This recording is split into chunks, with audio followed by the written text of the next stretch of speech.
The District 52 Spring Conference will take place on May 14th, 6 days from today. I am the co-chair of this project along with Jackie Sanders and Joanne Nall. Carolyn Goldman, the Lieutenant Governor of Education and Training, invited me to become part of this group, one of the co-chairs, in November. We had our first meeting right after Thanksgiving. It's amazing.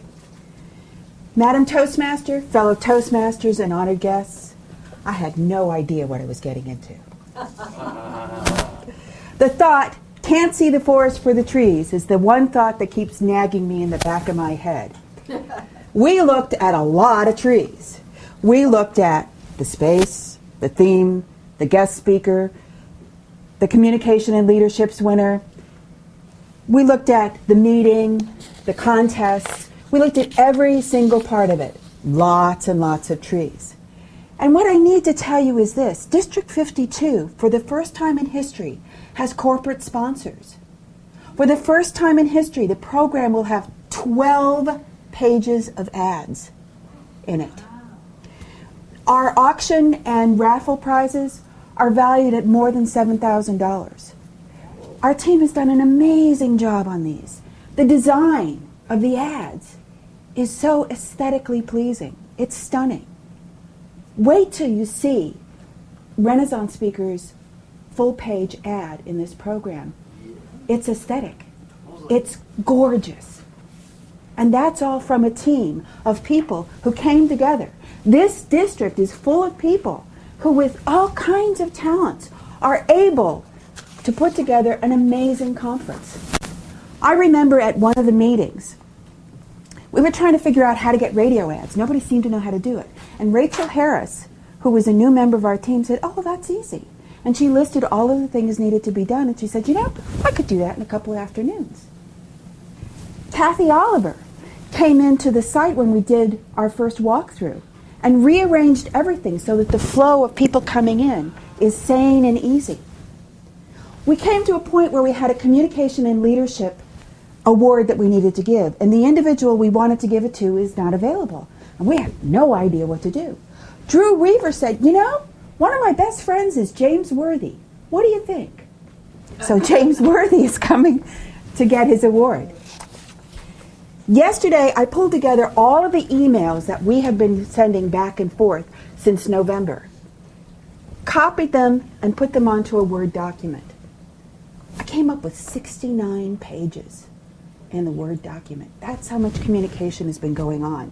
And what I found interesting was that my personal theme was very different from everyone else's.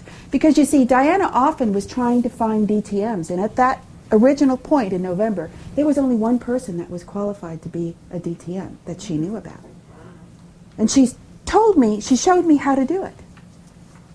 Now, I had never considered being a DTM. I figured, well, that'd be a nice thing, but it's not that big a deal. It turns out all the major hurdles for DTM I had already passed. All I needed to do was give a lot of extra speeches. And if you've been wondering why I've been speaking every week, that's why. Today, when I finish this speech, I will have finished all the requirements for DTM. Yeah. Yes. Now, my perspective on the conferences could be looked at in two words. What's next? And what I found was this. I have made a lot of new friends.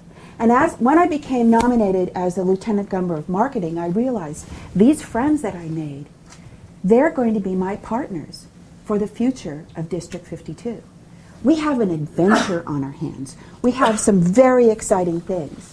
And as we got closer to the deadline, we began to realize what was needed. I knew that my responsibility was as the venue chair. So my job was to put together the list of what was going to happen on the day and also to put together the budget. Now, when I had everyone come for a site visit where we walked through every part of what was going to happen, I saw two things. First of all, the lights in people's eyes going, "Oh, we're really going to do this. It's really going to happen." And secondly, I realized that I was pulling the baton for leadership and making it happen. because I was seeing the big picture as each of them were seeing all the little details they still needed to finish in order to get through the conference. My job was to make sure that none of the people at the conference were tripping over their feet because they weren't sure what to do next. As I did this walkthrough, I realized, oh, there are a number of things I need to do. And when I read through my 69 pages of email, I came up with one very real realization. We were looking at a lot of trees. I thought I was looking at the forest. But I discovered I was really looking at a large clump of trees, not the whole forest. My viewpoint wasn't quite big enough. Because I got an email from Diana Offen, the district governor, saying, we only have 75 reservations. And I went, ugh! We forgot the biggest important thing. We were operating on, if we build it, they will come. And we did all the necessary basic stuff. We did the short of need, and we did the announcements at contests, and we had everybody announce it at meetings and so forth. But we never assigned one person to do the job, to be the one in charge of pushing all of their intention and attention to get this conference pulled together and getting people to the conference. And that's the one thing we've learned. Now, I had a meeting with the key members yesterday, and the old apathy came back. You know, District 52, we're kind of a difficult district. Baloney. We're not. We're just another Toastmasters district. All that's really needed is to determine what is needed and wanted, and then correctly estimate the amount of effort necessary to do, produce, and present what is needed and wanted.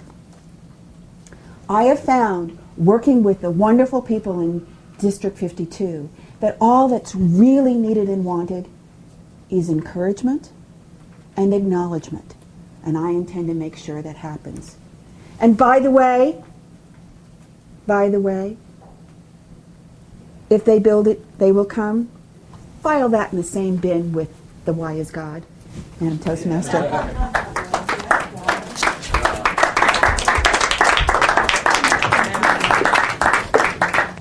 Very well done. Thank you. Thank you.